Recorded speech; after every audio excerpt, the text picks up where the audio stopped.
Hi there. Today is the first day of 2022. So wishing all of you a very happy new year. May the year bring in a lot of happiness and good health for all of you. Now today's episode, I'm going to do something different. Today's episode is not about any review of a movie or a series or a book. I'm actually going to share my experience of traveling to Pondicherry. So we had a little vacation earlier this week. We went to Pondicherry for 3 days and it was fun. So I thought, why not make an episode and share my experience of Pondicherry as a holiday destination and also give you tips of what you can do if you're planning to go to Pondicherry anytime in the future. So here's my Pondicherry diaries for you. So let's start with the travel to Pondicherry. If you're living in Bangalore, Pondicherry is roughly about 330 odd kilometers from here. And there are multiple different routes to reach to Pondicherry. Now the best route that I found was to travel on NH48, National Highway 48 towards Vellore, cross Vellore, reach a place called Arcot and then take a diversion on the state highways to Pondicherry. Now the route after you take the diversion is beautiful. At Arcot you are actually traveling next to the river and then later on you will travel through villages, nice lush green fields, small hills. It's a beautiful drive. And the best part of this drive is that as you travel through villages, you get to experience the village life and it's not very crowded. The road is very good and the travel is quite smooth. If you take the other routes, then you may actually travel through towns that come along the way and it can be a little difficult to drive through the towns because of the traffic and the crowd that is there. So my recommendation to you would be to travel on NH48, go to Arcot, take the diversion and travel towards Pondicherry. Now as you start from Bangalore, I would assume that you're going to start in the morning. So the first thing that you want to do is to have breakfast. And the best place to have breakfast along the way is a place called Murugan Idli near Krishnagiri. It's a fantastic place to have a good, sumptuous South Indian idli vada or dosa breakfast. If you miss to have breakfast at Murugan Idli for whatever reason, then there's another place along the way on NH48 called Sai Sangeet. It's a decent place as well. And there you get the South Indian fare, which is different from what you get in Karnataka. It'll be slightly different in taste, mostly the taste of Tamil Nadu. So these are the two places along the way that you can have breakfast. Now as we started our journey, this is late December, you expect a nice chilly morning and it was a magical start to our journey. As soon as we crossed Electronic City, we got into a thick fog and it was fun, driving through the fog because you experience winter, which you typically do not in this southern part of the country. And while we were driving, there was a huge troop of Honda bikers. So I think there was this biker club from Honda and they were all going towards Krishnagiri. And as we landed at Murugan Idli, all of them were there. It was great fun to see them, but the place got so crowded that we couldn't have breakfast at Murugan Idli. It would have taken a lot of time for us to get a seat there. So we skipped the breakfast at Murugan Idli and had it at Sai Sangeet. So that's the start of the travel journey from Bangalore to Pondicherry, and it is a fun drive. Now as you approach Pondicherry, or Puducherry as it is known now, you're welcomed by this nice white arch. The moment you cross the arch, you are in Pondicherry city and it's beautiful. It's lush green, nice roads, roundabouts. You can make out the difference in architecture of the city. But of course, one thing that is common with any other city in India, it's traffic. And there's loads and loads of traffic. And I was really surprised, to be honest, with the amount of traffic that I found in Pondicherry. And the traffic is a little haphazard. There are lots of bikes and two-wheelers will crisscross you as you drive, so you need to be careful as you're driving in Pondicherry. In terms of stay options, there are plenty. There are 4-star hotels, there are other hotels. You can also book yourself in the French part of the town called Whitetown, where you get to stay in the French villas or French apartments, which have been mostly converted into hotels or restaurants. Now we stayed in a hotel called Hotel Accord. It's a 4-star hotel, nice tidy rooms, good restaurant 24/7 with multi-cuisine food, swimming pool and other amenities that you expect from a good 4-star hotel. And the best part is it is located centrally, so all the tourist attractions that you want to visit in Pondicherry are easily accessible from this hotel. Now let's talk about the tourist attractions, because of which you have actually gone to Pondicherry. And the biggest attraction of them all is the French part of the town. Because Pondicherry has a lot of French influence. It was ruled by the French at some point in history, way back in time. So as you go to Pondicherry, you really want to visit the French part of the town to see and experience the French architecture. It's called Whitetown and it is best explored on foot. So if you're driving, take your car, park it on a street where you can get parking and then explore it on foot. And as you walk through these avenues and streets or rue, as they call R-U-E, rues, which is French way of calling the street. As you're walking through these rues, you'll get to experience different French buildings. There are cathedrals, there are these villas and apartments in colors of yellows and pinks and whites, nice balconies with flowers. You really get to see it. Many of these buildings have been converted, as I said, into restaurants, so you also get to experience it as you enter there and have food. They have converted the rooftop into a restaurant, so in the evenings as you go up and have food, you'll get to see the nice skyline of the city. More importantly, you will get to experience nice food and cool sea breeze. Now as you walk through this Whitetown, you ultimately will reach a place called Promenade, which is the street that faces the sea. And that's the best place to visit during evenings. As you walk through that street, you can even enter the sea and dip your feet in sea if you wish to.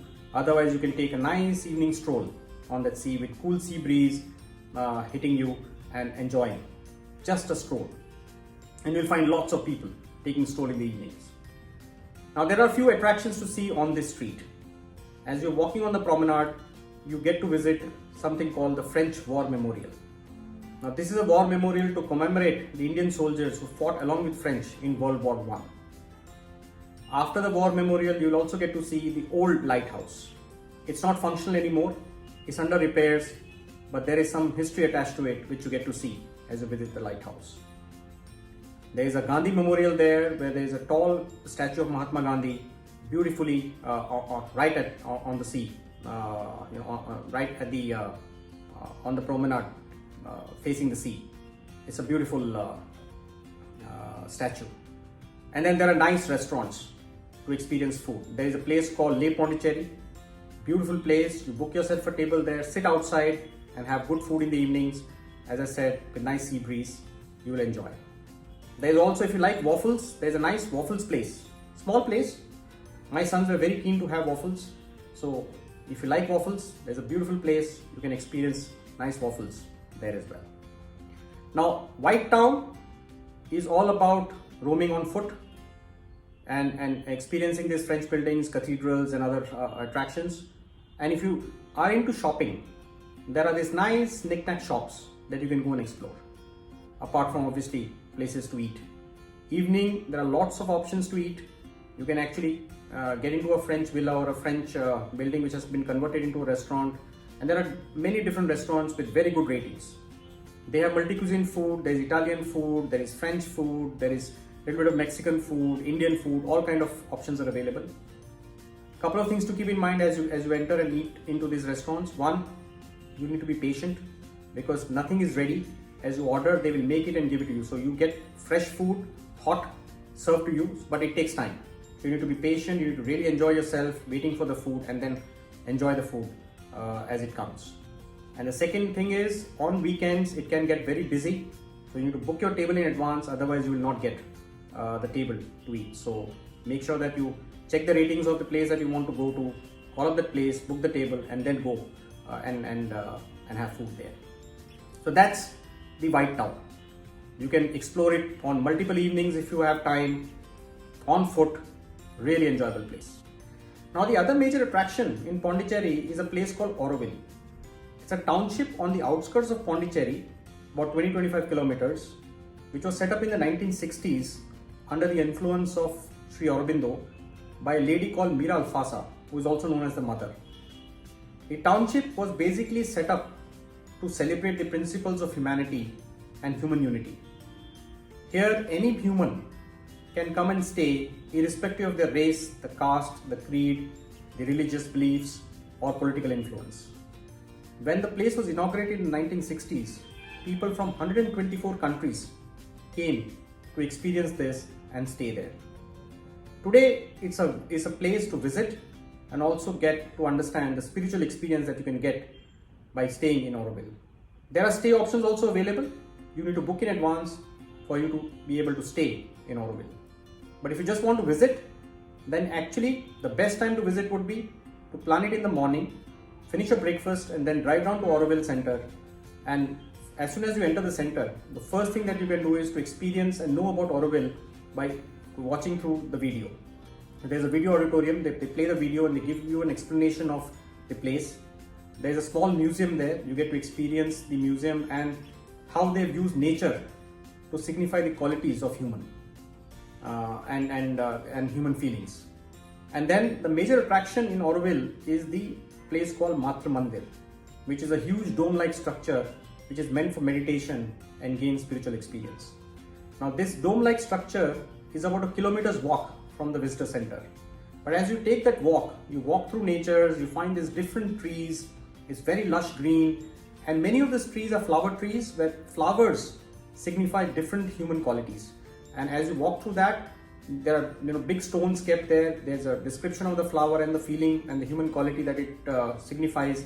It's a wonderful walk all the way to Matrmandir. Now as you approach the Matrmandir, there's a huge old banyan tree, which was the central place where this township was set up. And that tree is amazing. It's a photographer's delight. It's a place where you'll find scores of people taking pictures. It's a beautiful tree. And from there, you walk to the Matrmandir, which is a huge dome-like structure, and you have to experience it by seeing it from far. The Matrmandir is not available for you to go inside. It's available only to a select few based on certain conditions, but most of the people who visit can see it from far. There's a huge open amphitheater where they did the ceremony when they inaugurated it, and the dome-like structure has meditation halls. It has a crystal ball on which the sunlight falls through from the top of the dome. All that explanation is available. As you visit the museum and as you see the video, they explain how this entire dome structure was built and what it signifies. But you really cannot go inside the dome to experience it, although you would be, you are very keen to perhaps get that experience. So it's a must-visit place, something for you to experience, completely something different as you go there. Now, there are nice, as you come back from Matrmandir, there is a nice layout where there are nice stalls for eating food. There's a food court where you can go and experience different cuisines. There are shops if you love shopping, or if you just want to check out the books and the clothes and many other knickknacks that are there. It's a nice place for you to pass some time exploring these different things available inside the township. The township will easily take half a day. So if you plan in the morning, you can actually visit the Matrmandir. You can have lunch at the near the visitor center. You can explore the shops, and then you can come back towards late afternoon back to your hotel. So that's Auroville, a must-visit place that you cannot miss. Now, what's the other thing to do in Pondicherry? Well, you are in the eastern part of the country, and what do you do when you are in the eastern part of the country? You have to experience sunrise. It's something that you cannot miss. And the best place to experience sunrise is a place called Serenity Beach. It's a slightly secluded beach, but that's the reason it's the best place to watch sunrise. Now, as you go to the beach, they have created sunrise points. So there are these long columns of rocks. You can actually climb the columns, and then you can walk towards the sea, and you can stand and wait for the sun to rise above the horizon. And as the sun comes out of the horizon, it's a beautiful sight. Now, unfortunately, when we went there, it was cloudy, so we did not see the sunrise coming from the horizon. Of course, we caught it a little later after it had crossed the clouds, but it was fun. You need to be there before dawn, so it's almost dark when you reach there. You can see fishermen. So it's a fisherman's beach. There are a lot of fishermen's boats there. They actually go inside the sea early in the morning to catch fish and then come back out. So you can experience what they do while being on the beach. And then, if you are a photographer or if you really want to capture the sunrise, then you need to have your cameras ready. You need to have your tripod ready if you want to take a time-lapse video and set it up. And as the sun rises, I'm sure that's a beautiful sight to capture. So it's a must-visit place again. Early in the morning, Serenity Beach. Couple of other points that are there in Pondicherry. There's a place called Paradise Boat Jetty. Now that's actually a place where you can experience some water sports. You can do kayaking, you can do jet skiing, you can do motorboat ride, all that stuff. It's not a beach, right? So it's a backwater side of the sea. So you go there and you experience all this water sports kind of stuff. So if you are into some of these things, you can actually go to Paradise Boat Jetty and experience that. There's a botanical garden inside Pondicherry, unfortunately not very well maintained. So if you don't have time, you can actually skip it. But if you happen to be there on a weekend, then don't miss it, because there is a toy train ride inside the botanical garden, and that's fun. When I visited last time, I actually got to take the toy train ride. This time I couldn't because I was not on a weekend there. But if you have kids who love toy train rides, then this is a nice one to do. That's perhaps the only attraction in botanical garden. Otherwise, the garden is not well maintained. You can as well skip it. So that's Pondicherry for you. So if you want to experience the French architecture, you are a food lover, there are a lot of good restaurants in the Whitetown which you can have nice cuisines and enjoy the food. If you want to experience something different by visiting Auroville and sunrise, then Pondicherry is a nice holiday destination for a long weekend. You can plan it for 3 days or max of 4 days to be in Pondicherry to explore all these points. So if you're planning a vacation on a long weekend in 2022, do keep Pondicherry on your itinerary list. Those are my Pondicherry diaries for you. Thank you for watching my reviews. Thank you for subscribing to my channel and sharing it with your friends and family. In 2022, I will try to bring more interesting reviews, not only of the movies and the series and the books, but the different experiences that I get to share with all of you. So look forward to my episodes. Have a safe and healthy 2022, and make sure that you stay safe and follow all COVID guidelines. COVID is still around. It has not gone away. So we need to be careful. Thank you.